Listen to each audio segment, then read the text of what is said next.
Movie analysed and explained, max presenting black window. यह 1995 का समय है, ओहायो, यूएस। नटाशा और उसकी छोटी बहन येलेना अपनी माँ के साथ डिनर कर रही होती हैं। तभी उनके पिता अलेक्सी घर आते हैं और उनकी माँ मेलिना से कहते हैं, मुझे तुमसे कुछ जरूरी बात करनी है। वह एक फ्लॉपी डिस्क निकालते हैं और दिखाते हैं कि उन्होंने इसे शील्ड ऑर्गेनाइजेशन से चुराया है। इसमें शील्ड की पूरी सीक्रेट जानकारी होती है। वह घबराए हुए मेलिना से कहते हैं, हमें तुरंत यहां से निकलना होगा। जल्दी जल्दी वे दोनों अपनी बेटियों को लेकर एक हवाई पट्टी पर पहुंचते हैं, जहां एक प्लेन उनका इंतजार कर रहा होता है। लेकिन जैसे ही वे प्लेन तक पहुंचते हैं, शील्ड के एजेंट्स उन पर हमला कर देते हैं। अलेक्सी अकेले दुश्मनों का सामना करता है, जबकि मेलिना नटाशा और येलेना को प्लेन में बिठाने की कोशिश करती है। अलेक्सी कोई मामूली इंसान नहीं, बल्कि एक सुपर सोल्जर होता है। वह किसी तरह भागते हुए प्लेन के पंख विंग पर लटक जाता है, लेकिन तभी मेलिना को गोली लग जाती है। दर्द से कराहते हुए वह नटाशा की ओर देखती है और कहती है, मुझे तुम्हारी मदद चाहिए। नटाशा बिना सोचे समझे प्लेन के कंट्रोल अपने हाथ में ले लेती है और अपनी मां के इंस्ट्रक्शन को फॉलो करते हुए बड़ी चालाकी से शील्ड के एजेंट्स को चकमा देकर वहां से उड़ान भरती है। अगली सुबह वे लोग क्यूबा में लैंड करते हैं, जहां उनकी मुलाकात जनरल ड्राइकॉफ से होती है। वह कोई आम आदमी नहीं, बल्कि सोवियत आर्म्ड फोर्सेस का एक हाई रैंक ऑफिसर होता है, जो एक खतरनाक प्रोग्राम चलाता था जिसे रेड रूम कहा जाता है। अलेक्सी उसे फ्लॉपी डिस्क सौंप देता है, क्योंकि असल में वह उसके लिए ही काम कर रहा होता है। ड्रेकोव बिना किसी भावनाओं के नटाशा और येलेना को घूरता है और फिर आदेश देता है कि दोनों सिस्टर्स को रेड रूम प्रोग्राम में भेज दिया जाए। छोटी येलेना घबराई हुई होती है, जबकि नटाशा अपने माता पिता को बेबस होकर देखती है, लेकिन उसके पास कोई रास्ता नहीं होता। इसी के साथ उनकी जिंदगी हमेशा के लिए बदलने वाली होती है। रेड रूम एक ऐसा प्रोग्राम था जहां लड़कियों को एक खतरनाक वॉरियर बनाया जाता था।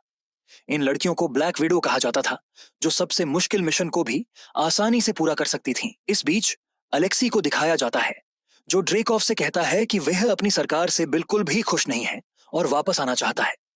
असल में वह सोवियत यूनियन का पहला सुपर सोल्जर था। ड्रेकॉफ को उसकी यह बात बिल्कुल पसंद नहीं आती, इसलिए वह अलेक्सी को जेल भेज देता है। वक्त बीतता है और नटाशा रोमनॉफ अब बड़ी हो चुकी होती है। वह ड्राइकॉफ को बिल्कुल पसंद नहीं करती, इसलिए उसकी आर्मी छोड़ देती है। नटाशा हॉकाई के साथ मिलकर ड्रेकॉफ और उसकी बेटी के साथ पूरे बिल्डिंग को बम से उड़ा देती है, जिससे दोनों की मौत हो जाती है। इस घटना के कई साल बाद साल 2016 में कहानी आगे बढ़ती है। यह वही समय था जब ब्लैक पैंथर के पिता की बम ब्लास्ट में मौत हो गई थी। वह सोवियत अकॉर्ड के पक्ष में थे और चाहते थे कि सभी एवेंजर्स उस पर साइन करें। नटाशा रोमनॉफ कैप्टन अमेरिका की टीम में थी, इसलिए उसने उस समझौते पर साइन नहीं किया। थेडियस रोज पूरी आर्मी के साथ नटाशा को पकड़ने के लिए आता है, लेकिन नटाशा रोमनॉफ को पकड़ना कोई आसान काम नहीं था। थेडियस रोज और उसकी टीम के हाथ कुछ नहीं लगता। दूसरी तरफ नटाशा रोमनॉफ की बहन येलेना को दिखाया जाता है, जो किसी लड़की को मारने के लिए निशाना साधे बैठी होती है, लेकिन जिसे वह मारने वाली थी वह भी पहले एक ब्लैक विडो थी। अब वह रेड रूम यानी ब्लैक विडो की टीम को छोड़ चुकी थी और खुद को इस खतरनाक दुनिया से आजाद कर चुकी थी। येलेना के पास एक बैग होता है, जिसे उसे हर हाल में पाना होता है। जैसे ही वह बैग लेने के लिए आगे बढ़ती है, सामने खड़ी लड़की बैग से एक ट्यूब निकालती है और उस पर गैस छोड़ देती है। गैस के असर से येलेना को अचानक ऐसा महसूस होता है जैसे वह होश में आ गई हो। असल में येलेना और बाकी सभी ब्लैक विडो का दिमाग रेड रूम के अंदर पूरी तरह से कंट्रोल किया जाता था। इसके लिए एक खास तरह के केमिकल का इस्तेमाल किया जाता था, लेकिन जब येलेना इस सिंथेटिक गैस के संपर्क में आती है तो उसके अंदर का पूरा चेन रिएक्शन बंद हो जाता है। अब वह अपने कंट्रोल में आ चुकी थी। वह तुरंत अपने पैर से ट्रैकिंग डिवाइस निकालकर दूर फेंक देती है। अब रेड रूम को पता चल जाता है कि एक और ब्लैक विडो भाग गई है। यह खबर सीधे ड्रेकोव तक पहुंचाई जाती है, जो अब भी जिंदा होता है। हालांकि नटाशा रोमनॉफ ने उसे मारने की कोशिश की थी, लेकिन वह किसी तरह बच गया था। अब ड्रेकॉफ एक खास प्रोग्राम को एक्टिवेट करता है, जिससे वह येलेना को पकड़कर एंटीडोट वापस हासिल कर सके।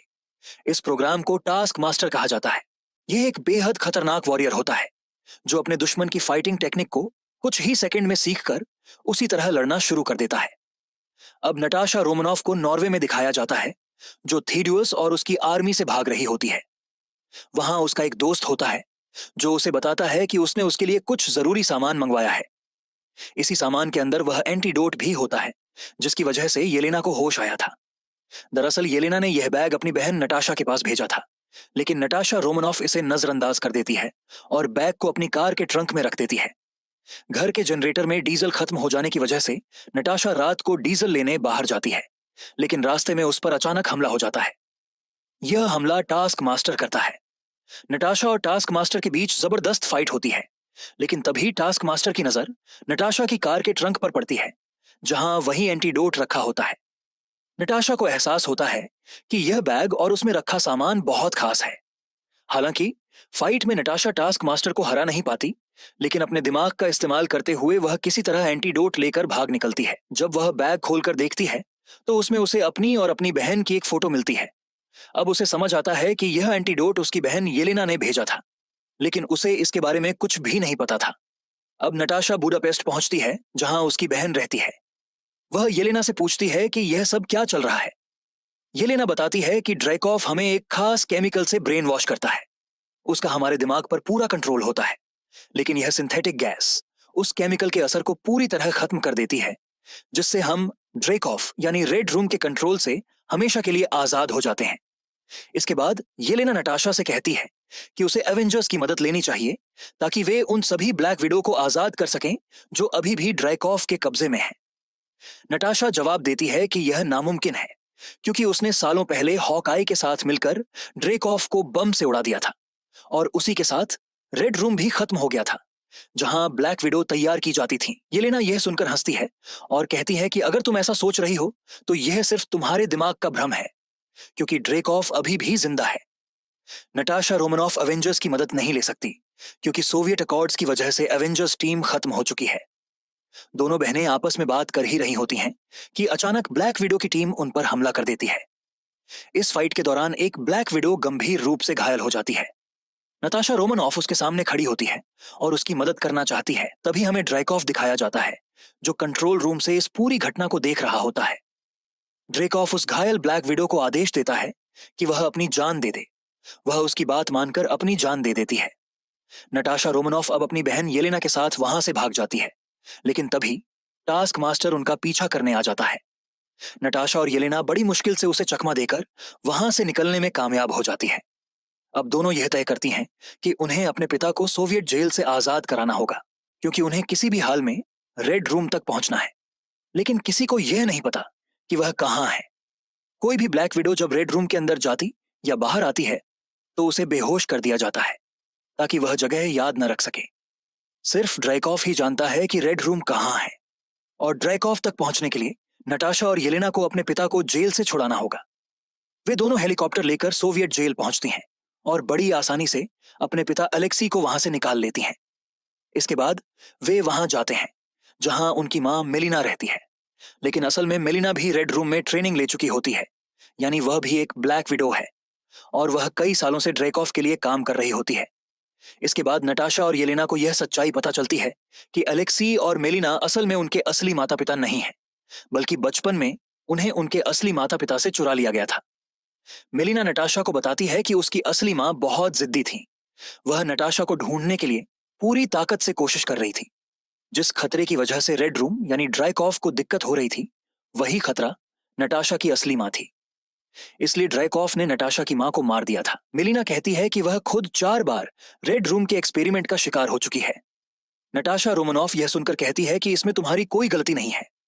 नटाशा कहती है कि तुमने बचपन में एक बात कही थी, जितना ज्यादा दर्द सहोगे उतने ही ज्यादा मजबूत बनोगे, और मैंने इस बात को हमेशा याद रखा। हालांकि इनके बीच कोई असली रिश्ता नहीं था, लेकिन इस पल में मेलिना भी इमोशनल हो जाती है। वह नटाशा रोमनॉफ को बताती है कि उसने पहले ही रेड रूम को जानकारी दे दी थी कि वे लोग यहां पर हैं, क्योंकि मेलिना आज भी ड्रैकॉफ के लिए काम कर रही थी। अगले ही पल ड्रैकॉफ की टीम वहां पहुंच जाती है। मेलिना नटाशा रोमनॉफ और येलेना को बेहोश कर देती है, जबकि ड्रैकॉफ के लोग अलेक्सी को बंदूक के जरिए बेहोश कर देते हैं। अब मेलिना ड्रैकॉफ की टीम के साथ उन सभी को एक हेलीकॉप्टर में लेकर वहां जाती है जहां ड्रैकॉफ रहता है। असल में ड्रैकॉफ का एक विशाल हेलीकैरियर है जो आसमान में है। यही असली रेड रूम है जहां लड़कियों को ट्रेनिंग देकर ब्लैक विडो बनाया जाता है। यह जगह जमीन पर नहीं है, इसलिए किसी को इसका पता नहीं चलता।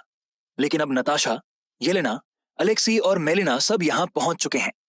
इसके बाद मेलिना ड्रेकॉफ के पास जाती है, लेकिन ड्रेकॉफ तुरंत समझ जाता है कि वह असली मेलिना नहीं है। असल में वह नटाशा रोमानॉफ थी, जिसने एक एडवांस्ड हाईटेक मास्क पहन रखा था और मेलिना के रूप में वहां पहुंची थी। वहीं असली मेलिना नटाशा के रूप में मौजूद थी। उन्होंने यह प्लान इसलिए बनाया था ताकि नटाशा सीधे ड्रेकॉफ तक पहुंच सके। अब ड्रेकॉफ नटाशा रोमानॉफ के सामने होता है और नटाशा उस पर बंदूक तान देती है, लेकिन चाहकर भी नटाशा उस पर हमला नहीं कर सकती थी। ड्रेकॉफ उसे एक चाकू देता है और कहता है, तुम कोशिश करके देख लो। लेकिन नटाशा चाकू से भी उस पर हमला नहीं कर पाती।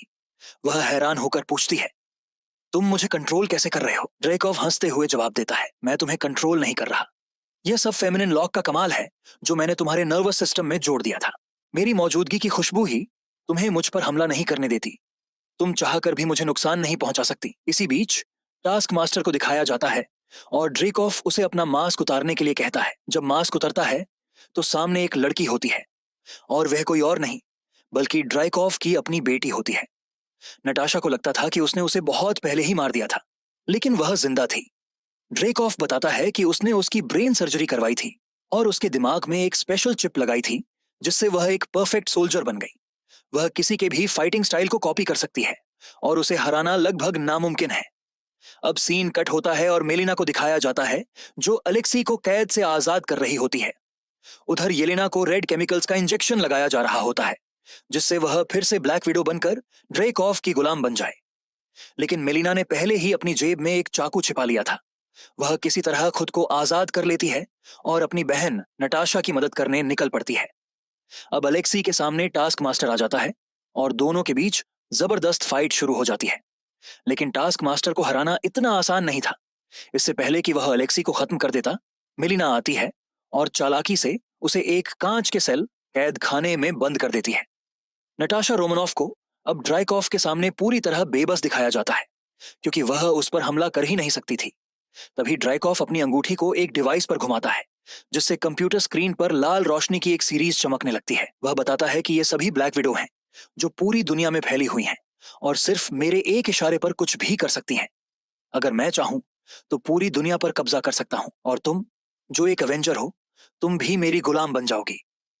असल में नताशा रोमानॉफ इसी पल का इंतजार कर रही थी। उसे यह जानना था कि ड्रेकोव ब्लैक विडो को कैसे कंट्रोल करता है और उसका पूरा डेटाबेस कहां है। अब जब उसे सब कुछ पता चल गया तो वह अपने नर्वस सिस्टम की उस नस को तोड़ देती है, जिससे उसकी सूंघने की क्षमता प्रभावित होती है। क्योंकि जब तक ड्राइकॉफ की खुशबू नटाशा की नाक तक पहुंचती रहती, तब तक उसके दिमाग में ड्राइकॉफ द्वारा डाली गई फेमिनिन लॉक एक्टिव रहती और इसी वजह से वह उस पर हमला नहीं कर सकती थी।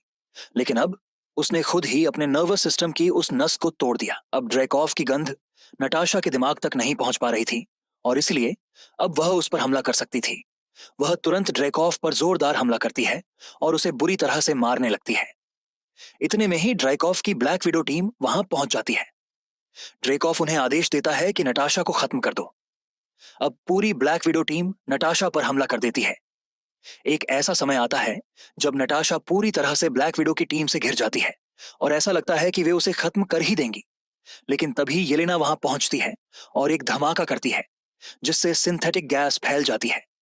यह वही गैस थी जो एक तरह का एंटीडोट थी और जब इसका धुआं ब्लैक विडोज की नाक में जाता है तो सभी ब्लैक विडोज अब होश में आ जाती हैं, यानी अब वे ड्रेकोव के कंट्रोल में नहीं है। फिर येलेना को दिखाया जाता है जो इस हेली कैरियर को ब्लास्ट कर देती है। अब यह बहुत तेजी से जमीन की ओर गिरने लगता है। नटाशा रोमानॉफ जल्दी से ड्रेकॉफ के कंप्यूटर से डेटा और लोकेशन कॉपी कर लेती है, जिसमें दुनिया भर की सभी ब्लैक विडोज की जानकारी होती है। इसके साथ ही वह 2 एंटीडोट की बोतलें भी उठा लेती हैं ताकि और भी ज्यादा एंटीडोट बनाया जा सके, जिससे दुनिया की सभी ब्लैक विडोज को ड्रेकॉफ के कंट्रोल से आजाद किया जा सके। अब अलेक्सी और मेलिना को दिखाया जाता है जो पहले ही प्लेन से बाहर निकल चुके होते हैं, लेकिन वे नटाशा और येलेना को भी बचाना चाहते हैं। अब नटाशा को दिखाया जाता है जो टास्क मास्टर को कांच के अंदर बंद देखती है। उसे पता होता है कि वह ड्रेकॉफ की बेटी है। उसे यह भी पता होता है कि उसकी इस हालत के लिए नटाशा खुद जिम्मेदार है, इसीलिए वह टास्क मास्टर को इंसानियत दिखाते हुए आजाद कर देती है। इसी दौरान एक बड़ा धमाका होता है और नटाशा रोमानॉफ हेलीकैरियर से लटक जाती है।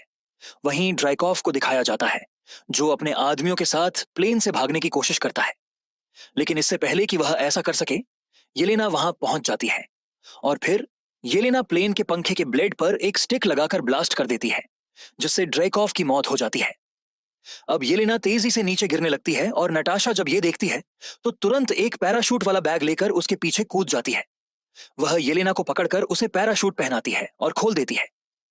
तभी नटाशा देखती है कि टास्क मास्टर उसकी तरफ उड़ते हुए आ रहा है। अब नटाशा अपनी बहन को छोड़ देती है और टास्क मास्टर के साथ हवा में ही लड़ाई शुरू हो जाती है। लेकिन जमीन पर गिरने से पहले नटाशा अपने पैराशूट को खोल लेती है। टास्क मास्टर नटाशा को मारना चाहता है क्योंकि उसका दिमाग अभी भी कंट्रोल में नहीं है। नटाशा किसी तरह उसका हेलमेट निकालती है और जो एंटीडोट उसके पास था उसे ब्लास्ट कर देती है। इससे ड्रेकॉफ की बेटी टास्क मास्टर होश में आ जाती है और पूरी तरह शांत हो जाती है।